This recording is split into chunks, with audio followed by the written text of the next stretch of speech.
Assalamualaikum warahmatullahi wabarakatuh. Kami dari kelompok 1B yang beranggotakan Nadia Rohayati, Sayyidatul Umi, dan Anissa Mukarramah. Di sini kami akan membahas tentang hukum termodinamika 1. Pengertian energetika. Energetika kimia adalah ilmu yang mempelajari tentang perubahan energi yang terjadi dalam proses atau reaksi. Sebelum kita masuk ke pembahasan, kita harus tahu dulu apa itu termodinamika. Termodinamika merupakan ilmu yang mempelajari hukum-hukum yang mengatur perubahan energi dari suatu bentuk ke bentuk lain. Aliran dan kemampuan energi melakukan usaha. Energi dapat berubah dari satu bentuk ke bentuk lain tanpa ada pengurangan maupun penambahan. Prinsip ini disebut sebagai prinsip konservasi atau kekekalan energi. Prinsip termodinamika tersebut sebenarnya telah terjadi dalam kehidupan sehari-hari, di mana salah satunya yaitu energi panas dari matahari yang diserap oleh bumi yang berupa gelombang elektromagnetik. Selain itu, termodinamika berhubungan dekat dengan mekanik statistik, di mana banyak hubungan termodinamika berasal. Jadi secara kompleks, termodinamika adalah ilmu tentang energi yang secara spesifik membahas tentang hubungan antara energi panas dengan kerja. Energi dapat berubah dari satu bentuk ke bentuk yang lain, baik secara alami maupun hasil rekayasa teknologi. Sebelum kita masuk ke pembahasan, kita harus tahu dulu apa itu termodinamika. Termodinamika merupakan ilmu yang mempelajari hukum-hukum yang mengatur perubahan energi dari suatu bentuk ke bentuk lain. Aliran dan kemampuan energi melakukan usaha. Energi dapat berubah dari satu bentuk ke bentuk lain tanpa ada pengurangan maupun penambahan. Prinsip ini disebut sebagai prinsip konservasi atau kekekalan energi. Prinsip termodinamika tersebut sebenarnya telah terjadi dalam kehidupan sehari-hari, di mana salah satunya yaitu energi panas dari matahari yang diserap oleh bumi yang berupa gelombang elektromagnetik. Selain itu, termodinamika berhubungan dekat dengan mekanik statistik, di mana banyak hubungan termodinamika berasal. Jadi secara kompleks, termodinamika adalah ilmu tentang energi yang secara spesifik membahas tentang hubungan antara energi panas dengan kerja. Energi dapat berubah dari satu bentuk ke bentuk yang lain, baik secara alami maupun hasil rekayasa teknologi.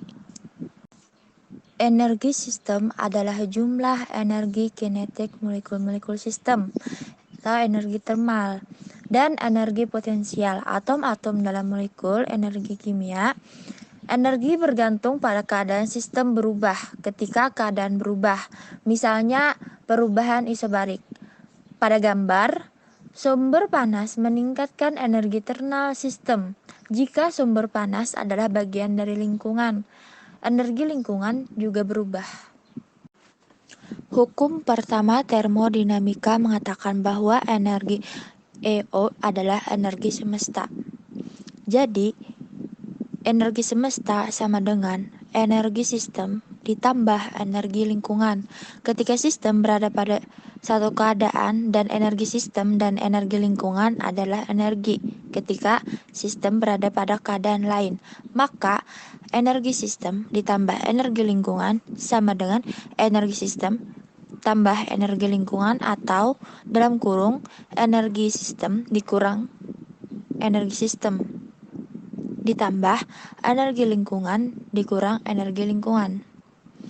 Secara spesifik, delta energi sistem adalah energi dari keadaan akhir sistem dikurangi energi dari keadaan awal.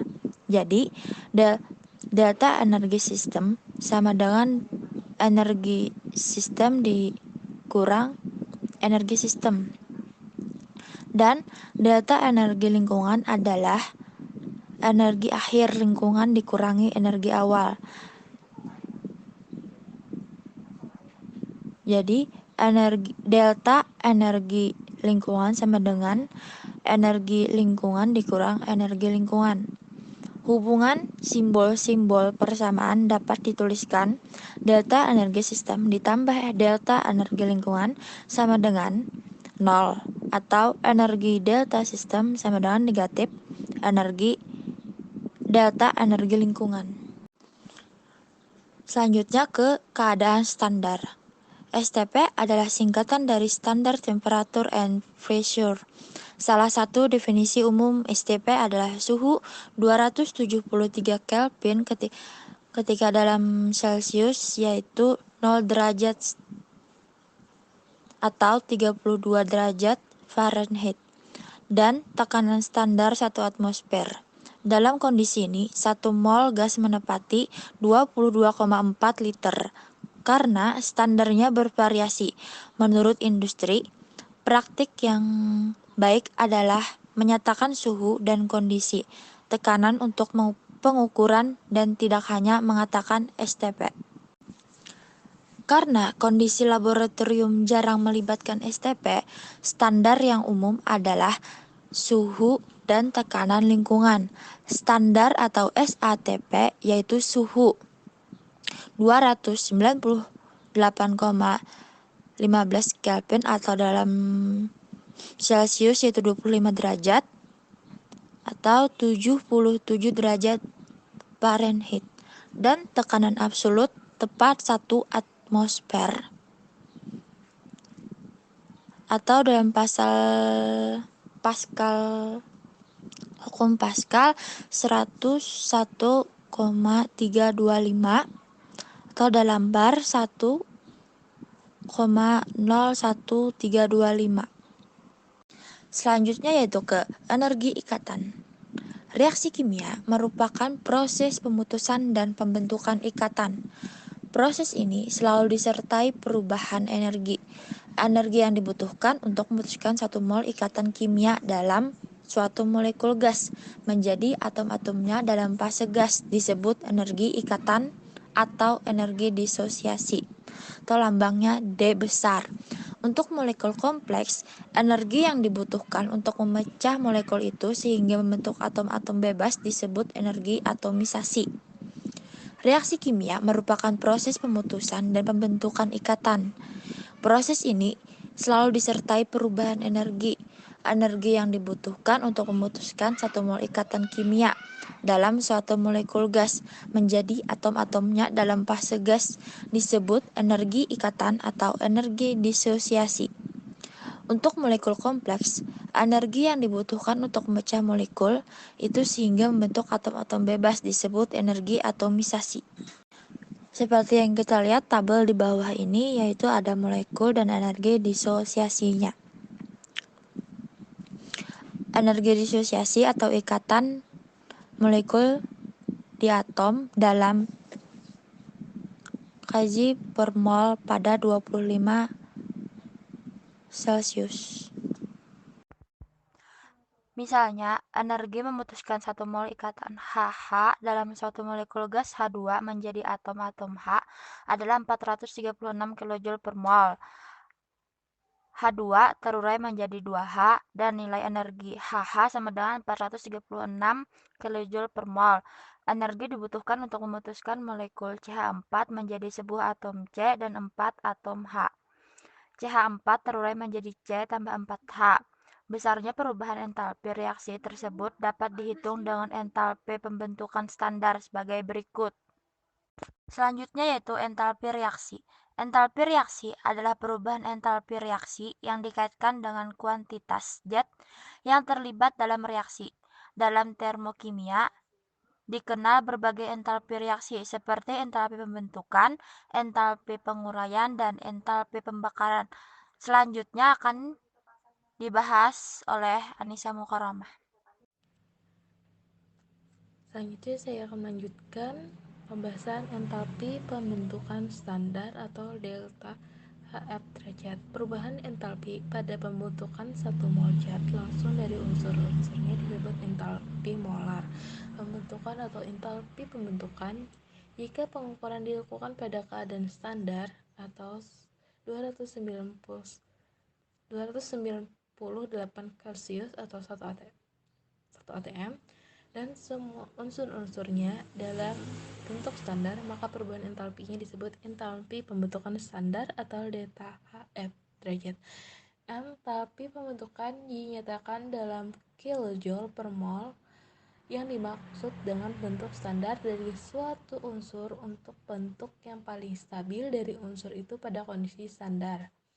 Untuk unsur yang memiliki bentuk allotropi, bentuk standarnya ditetapkan berdasarkan pengertian tersebut. Misalnya, karbon yang dapat berbentuk intan atau grafit, bentuk standarnya adalah grafit. Karena grafit adalah bentuk karbon yang paling stabil pada 298 Celsius 1 atm. Dua hal yang perlu diperhatikan berkaitan dengan entalpi pembentukan, yaitu bahwa zat yang dibentuk adalah 1 mol dan dibentuk dari unsurnya dalam bentuk standar.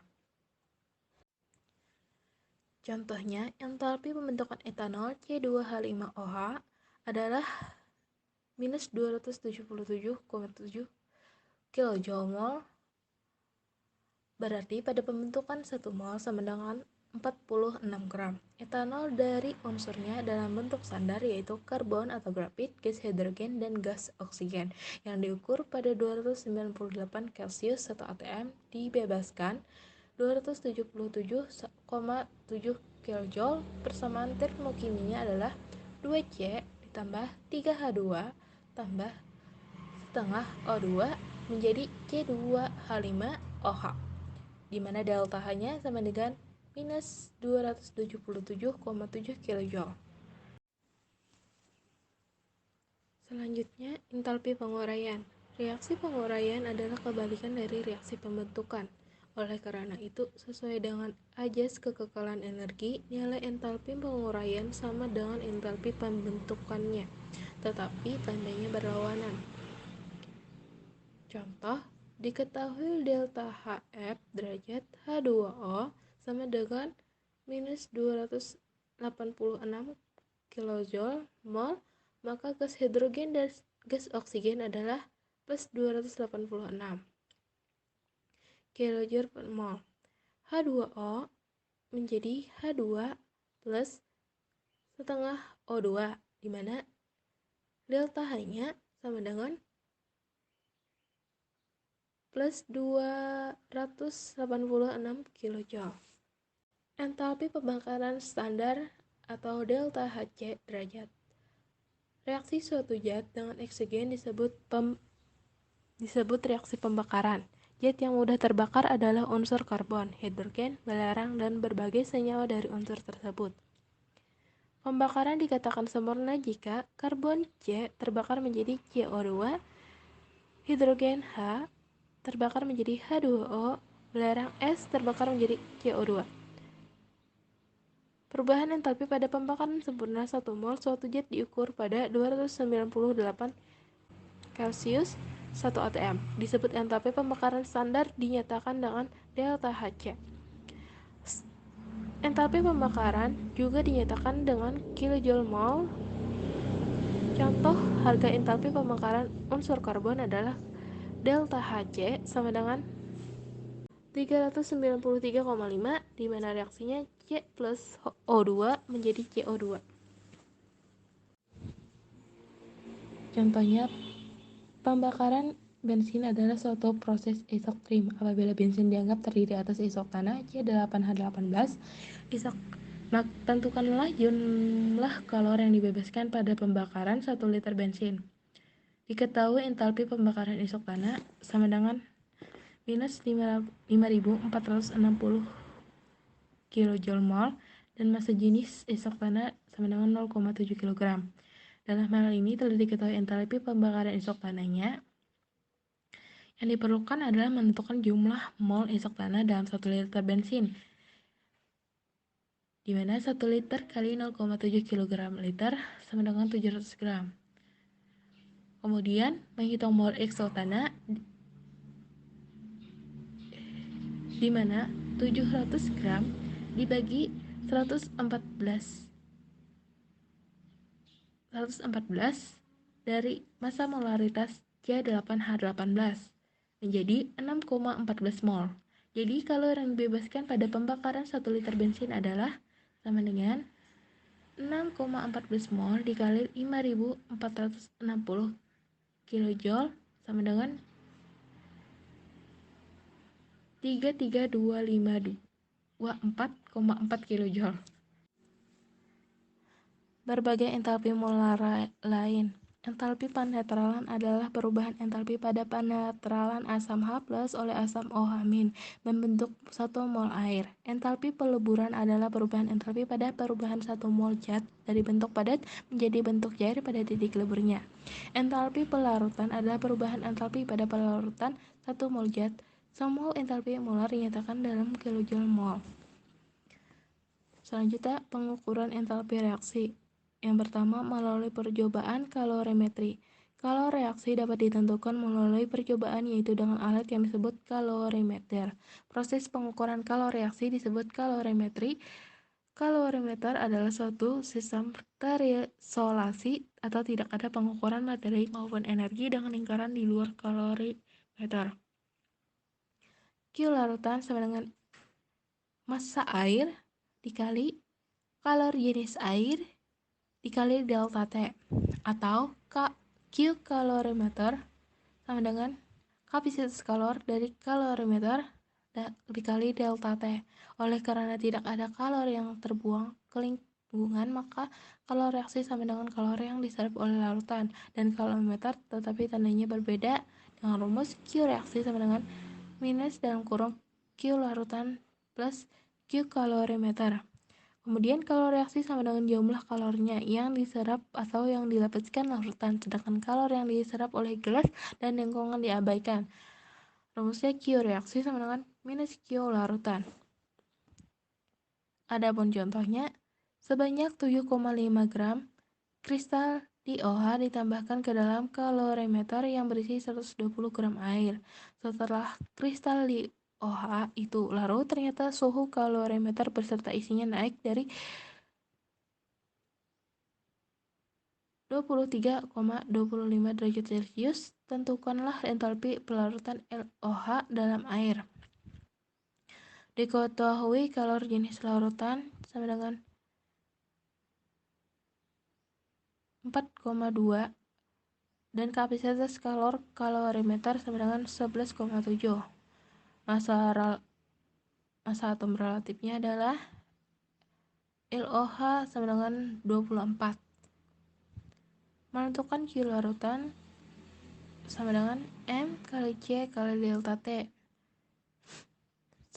di mana M sama dengan 120 ditambah 7,5 dan C 4,2 dan delta T 34,9 kurang 23,25 derajat Celcius dikalikan menjadi 6238, joule. Kemudian Q kalorimeter sama dengan C besar kali delta T sama dengan 11,7 joule dikali 34,9 kurang 23,25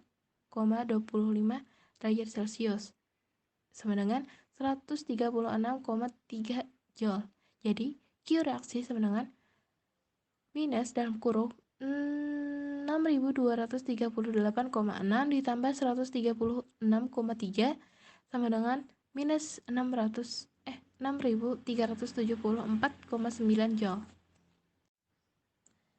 Selanjutnya, faktor yang mempengaruhi reaksi entalpi. Reaksi kimia dapat berlangsung dengan cepat, juga dapat berlangsung lambat. Ada beberapa faktor yang mempengaruhi kecepatan reaksi, antara lain faktor yang mempengaruhi reaksi. 1.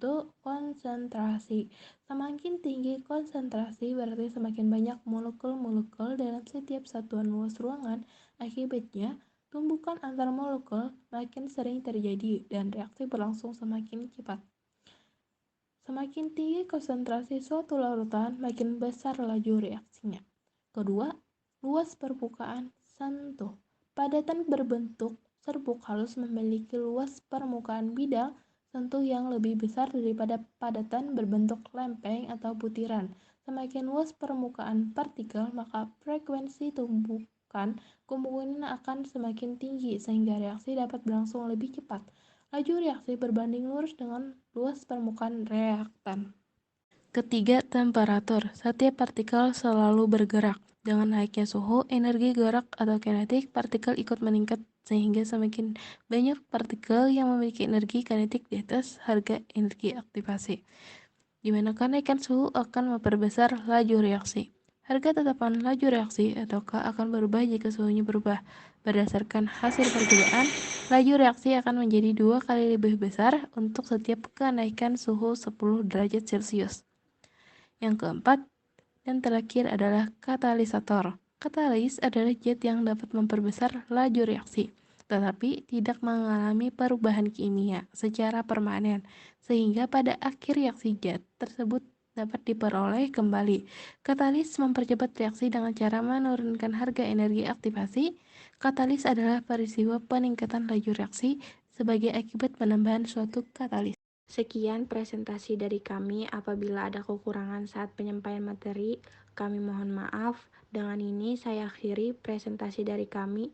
Wassalamualaikum warahmatullahi wabarakatuh.